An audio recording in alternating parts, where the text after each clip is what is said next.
The late afternoon sun spilled gold across the city park, casting long shadows through the sycamore trees and painting the grass in soft hues of amber and green. Children's laughter rose in bursts, mingling with the faint rustle of leaves stirred by the breeze. It was the kind of scene that belonged to postcards in memory, light, fleeting, easy. But Niall Man, no one noticed, sat at the far end of the park, on a bench worn smooth by time and weather. Wendell Brooks leaned slightly forward, elbows resting on his knees, fingers laced together.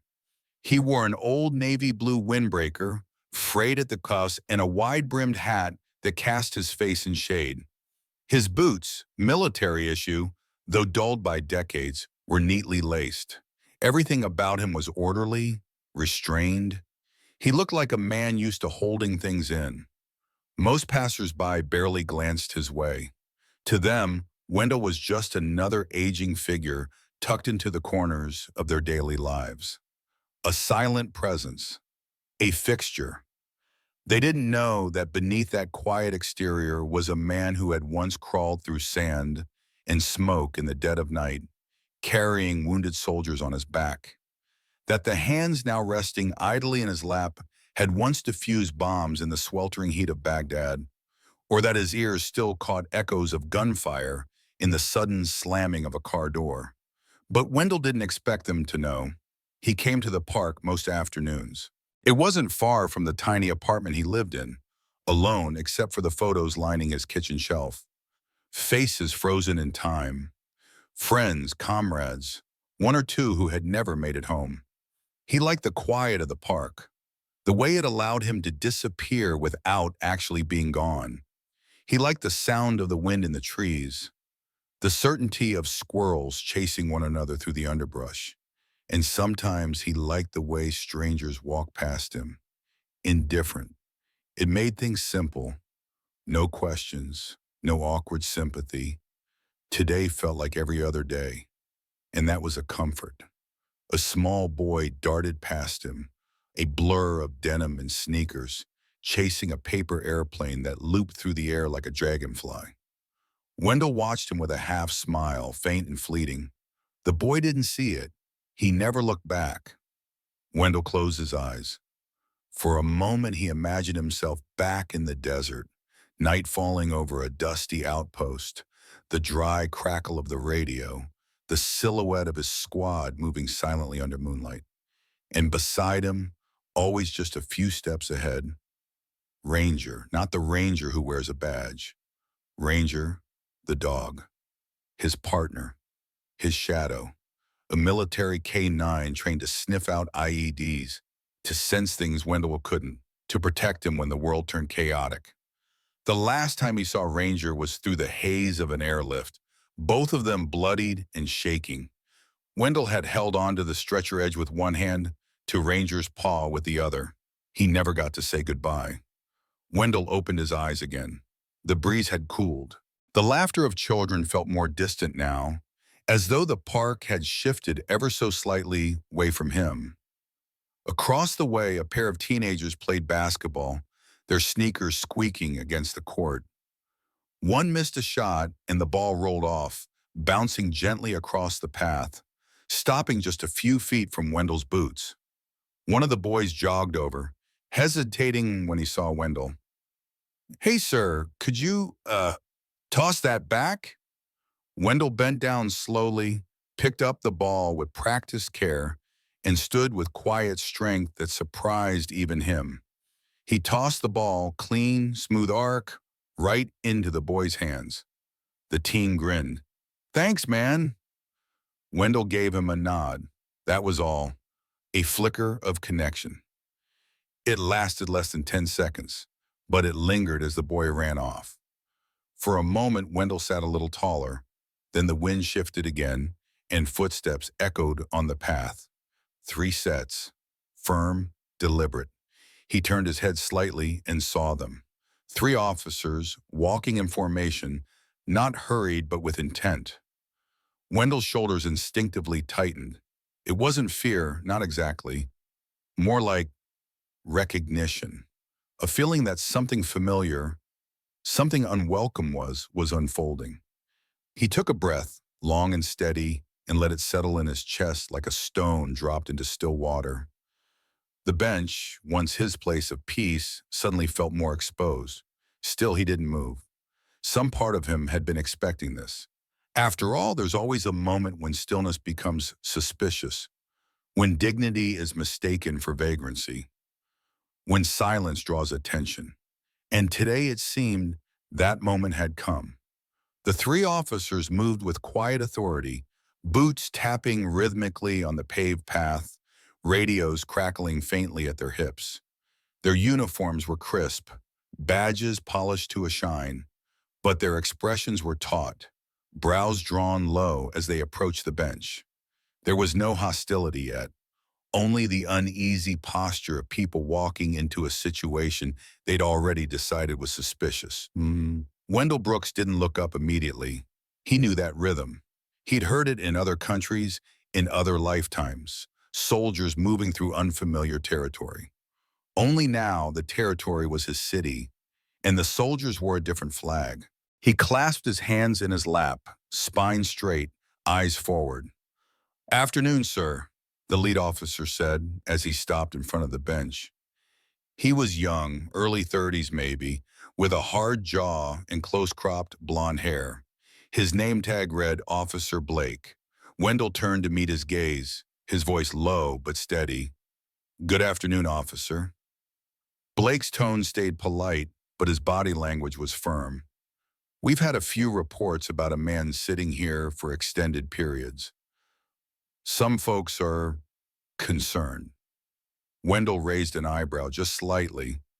"Concerned about a man sitting on a bench?" The second officer, a woman with dark eyes and a tightly knotted bun, Officer Carla, stepped forward. "We understand it might sound unnecessary, but when someone's here every day for hours and no one knows who they are, it raises questions." Wendell nodded slowly as if digesting a strange, bitter taste. "I come here to think. That's all."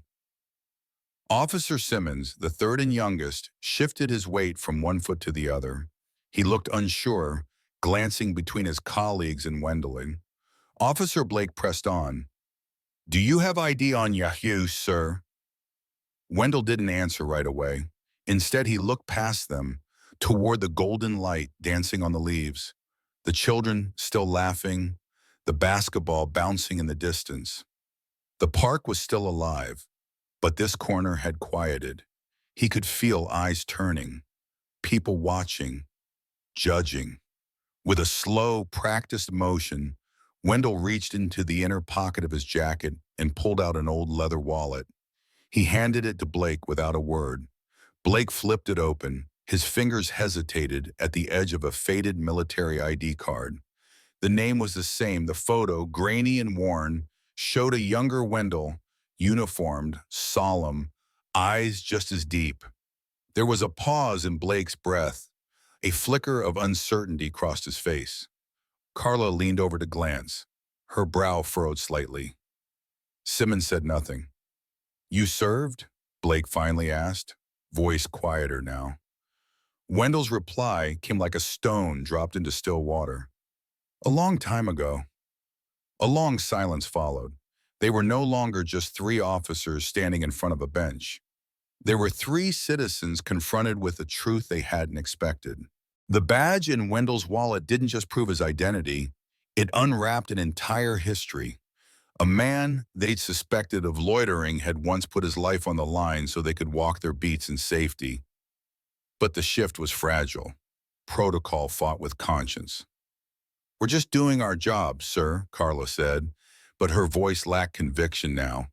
"We have to check when someone doesn't fit the pattern." Wendell nodded again. "I understand." But in his voice was something else, something heavy, like sorrow disguised as patience.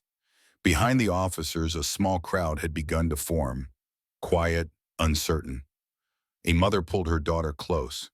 An older man in a red cap murmured, "Let the man sit." But the words evaporated into the thickening tension. Officer Blake cleared his throat. "We're going to need you to move along today, sir." Wendell didn't move, not out of defiance, but because the request itself felt like something deeper, like being erased. "I'm not bothering anyone," he said softly. "I come here for peace." Simmons shifted again, clearly uncomfortable. He looked at Carla, then at Blake, as if unsure what they were enforcing. Blake looked down at the ID one last time, then he handed it back. "I appreciate your service," he said almost too quietly to hear. Wendell took the wallet, tucked it away, and gave a tired nod. "You're welcome." But he didn't get up, not yet. Across the grass, the sun continued its descent. The park, still golden, was beginning to change, and with it, something in the air. Something was building. Something the officers, the crowd, and Wendell himself couldn't yet name, but would soon be impossible to ignore.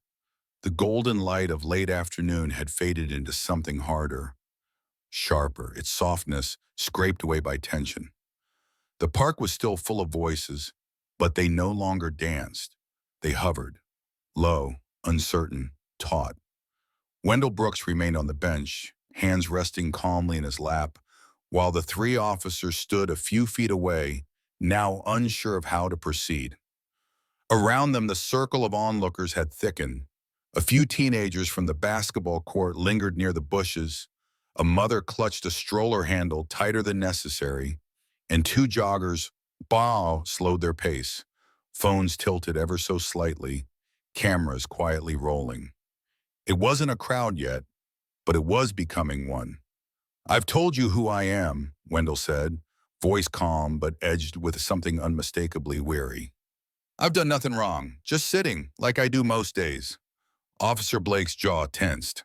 He looked over at Simmons, who gave a subtle shrug. They had no violation to cite, no complaint with specifics.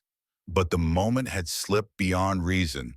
It was now about authority, about control, about what happens when an officer gives an order and the world doesn't immediately comply. And then came the voice, sharp, authoritative, from down the path. "Officer Matthews reporting, K9 unit en route." Wendell turned his head slightly, just enough to see a tall figure emerging from the other end of the park, holding tight to the leash of a massive German shepherd. The dog's coat was sleek and black, its posture rigid and alert, every muscle coiled with discipline. The name etched in gold on the officer's vest read, K9 Handler Matthews. The name stitched onto the dog's harness read, Ranger.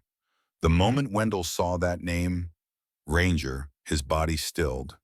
No blink, no breath, just silence. The kind of silence a soldier knows well. The kind that happens before a memory floods in like fire through a dry field. Blake turned.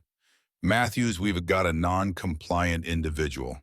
No aggression, just refusing to move. Might need backup if it escalates." Matthews gave a quick nod. "Understood. Rangers on standby." Wendell's eyes didn't leave the dog. He leaned forward just slightly. The name rang through his skull like the thud of a distant mortar. His fingers trembled, just once as he looked closer. It couldn't be. It couldn't. Could it? The dog stepped forward, leash taut. His ears flicked.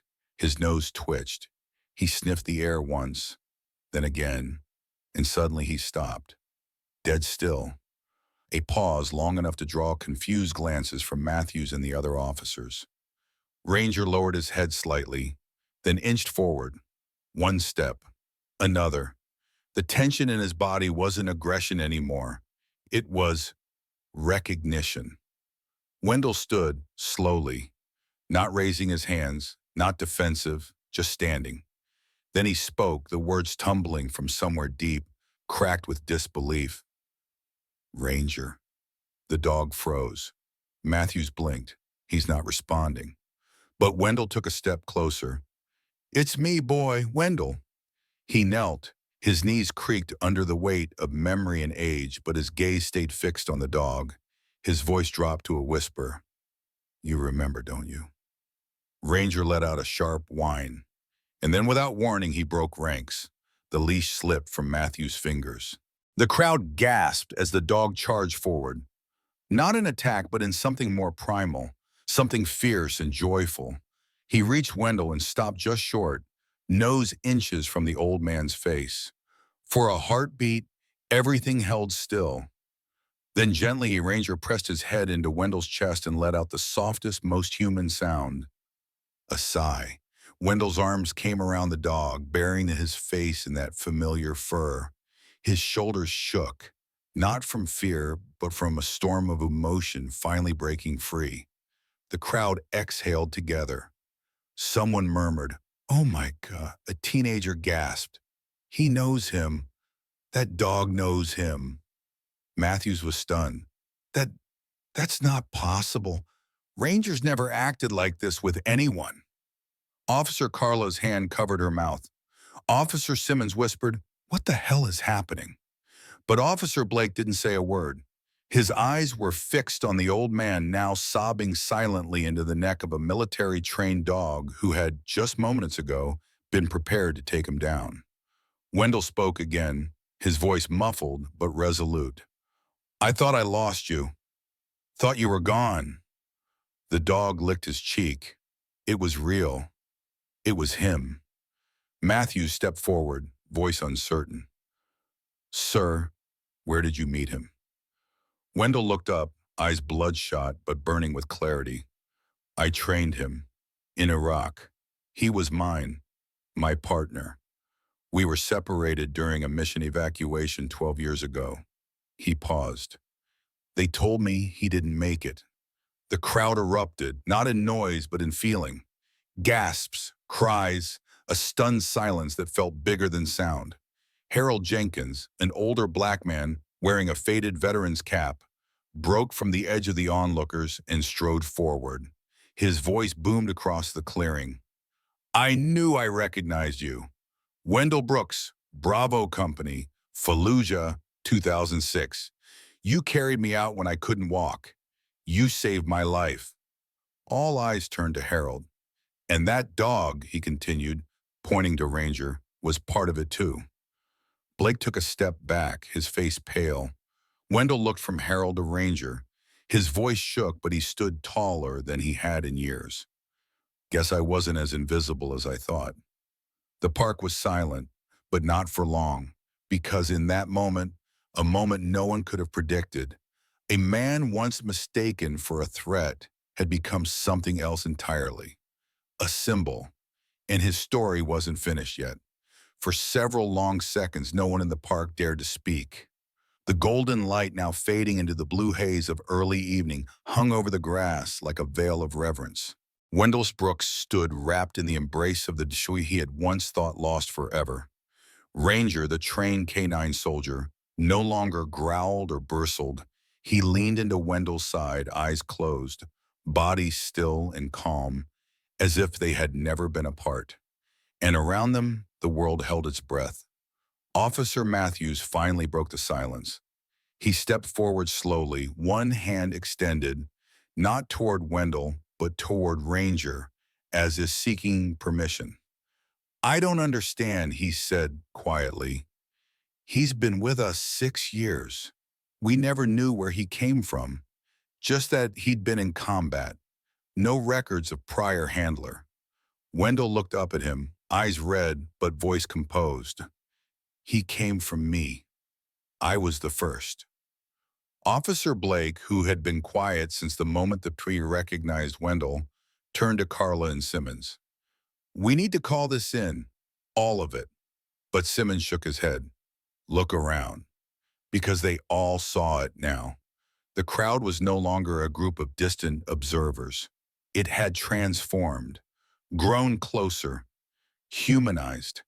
Teenagers who had been playing basketball now sat cross-legged in the grass, hanging on every word. Mothers who once pulled their children closer were now kneeling beside them, explaining that sometimes real heroes don't wear capes or uniforms. And at the edge of the circle, Harold Jenkins stood like a silent sentry, arms crossed proudly, watching his old brother in arms be recognized. Then a woman stepped forward. She was older, silver-haired, wearing a soft green coat and glasses that sat gently on the bridge of her nose. A journalist. She had been recording quietly from the sidelines, her notebook filled with shorthand scribbles and tear-smudged ink. "Mr. Brooks," she said gently, "may I speak with you?" Wendell nodded once. She straddled closer, voice hushed but urgent. "I want to tell your story, the real one. The man who saved lives, who sat alone on a bench 4 years while no one asked his name. The man who was reunited with a boy he trained to forget, but didn't." Wendell studied her face, then gave a small, grateful smile. "You can tell it. Just promise me one thing." She nodded. "Don't make it about tragedy. Make it about remembrance. That's all I ever wanted." At that moment, Officer Blake turned back toward Wendell. He took off his cap. "Sir, we owe you an apology, a real one, for today, for every time someone like me looked at someone like you and didn't bother to ask who you were." Wendell's voice was quiet but firm. "I'm not the only one it's happened to, but maybe this time it changes something." Matthews looked down at Ranger, who remained faithfully pressed to Wendell's side. "I've seen this dog in firefights. I've seen him in chaos. But I've never seen him cry. I swear, just now he wept." Carla finally found her voice. She stepped forward.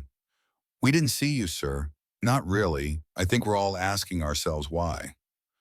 Wendell met her gaze. "Because I didn't fit the picture. Because old black men sitting alone on benches don't inspire curiosity. They trigger suspicion." The words hit harder than any shouted accusation. Around the clearing, people lowered their heads. Teenagers exchanged glances. A young boy whispered to his friend, "We've got to be better than this." The journalist wiped her eyes and wrote the line down. Then a voice rose behind them. A child's voice. "Is he taking the dog home now?" It was the little girl with the curly hair clutching her mother's hand.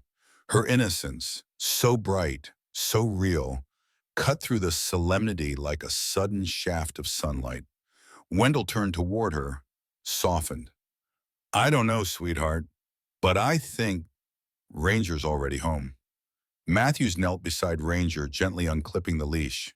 "He's earned it," he said. "We both know he's not leaving your side." A murmur of surprise rippled through the crowd. Officer Blake stepped forward, looked at Matthews, then at Wendell. "We'll need to file a report. The department's going to have questions about the confrontation, the history, everything." Wendell nodded. "Then tell the truth." "And what's the truth, sir?" Blake asked, almost reverently. Wendell turned to face them all. "That I sat on this bench for years and no one ever looked my way. Today I was nearly removed like a weed in a garden because no one saw the roots. And that a dog who'd been trained to forget, remembered me when no one else did." He paused. The silence was full, not empty. "That's the truth." The words hung in the air, etched into the evening light like scripture. Harold placed a hand on Wendell's shoulder. "You've got a story people need to hear. Let it be heard." Then one by one, people stepped forward, not to crowd him, but to honor him, to shake his hand, to thank him, to apologize. A ripple of recognition, delayed, yes, but real, swept through the park like a wave. A teenage boy named Malik offered his hand. "Sir, I didn't know who you were, but now I'll never forget."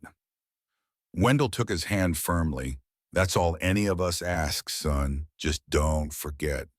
And as Ranger lay beside him, tail thumping, eyes soft and full of memory, the city around them paused and remembered.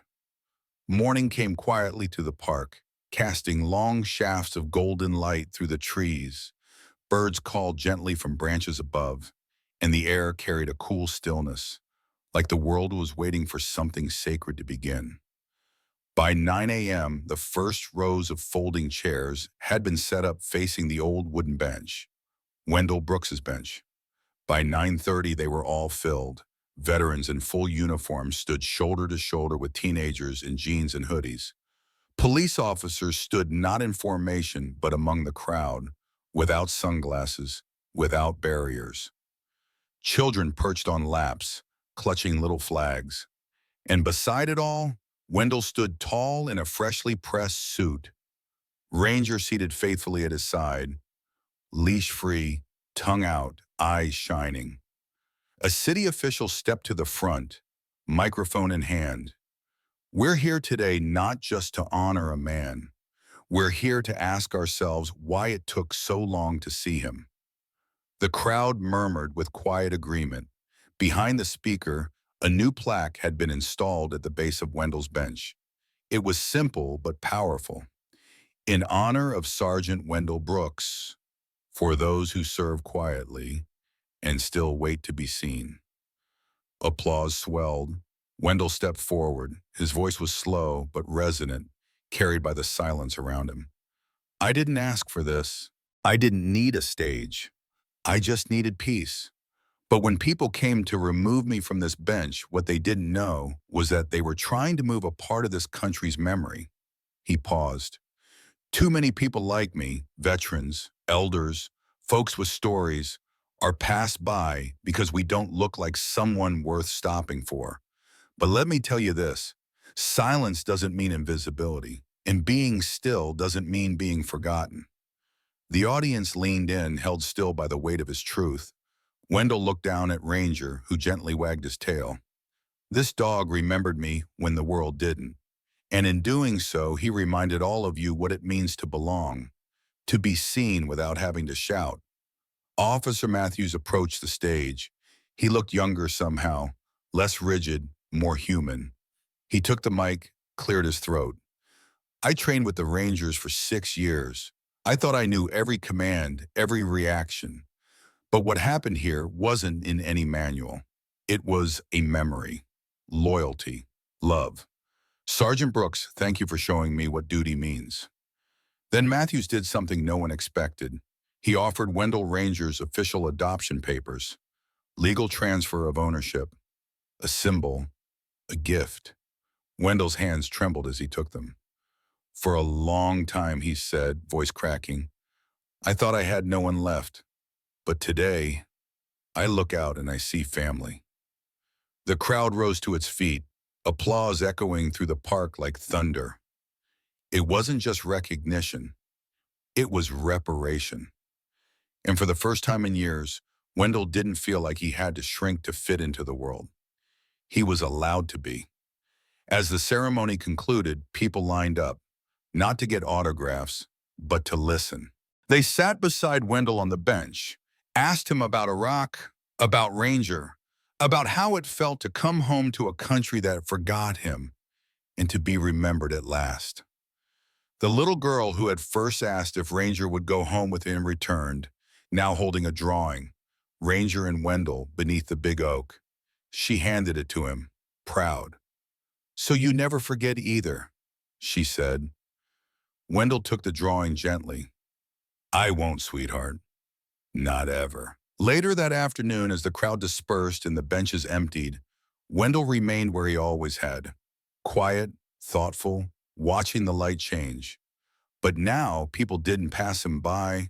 They nodded, sat near him, waved. He wasn't just a shadow anymore. He was part of the landscape, part of the story.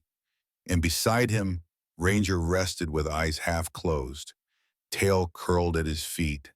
At peace, this story reminds us that seeing someone is not just about looking. It's about recognizing. Dignity doesn't fade with age. Every person sitting quietly might carry a legacy too large to measure. Wendell Brooks wasn't just a veteran. He was a witness to sacrifice, a keeper of memory, and a mirror to society's selective attention. Judgment is easy. Understanding takes courage. The officers came to remove a stranger. They left having rediscovered a brother. Silence doesn't mean absence. So many people live unnoticed, not because they lack value, but because the world forgets to listen. And love, true, earned love, never forgets. Ranger didn't need words. He remembered because love is not erased by time or training, and neither is truth. We must not wait for a miracle to start seeing one another. Sometimes the simplest act of kindness, stopping, listening, remembering, can rewrite a life and maybe even a city.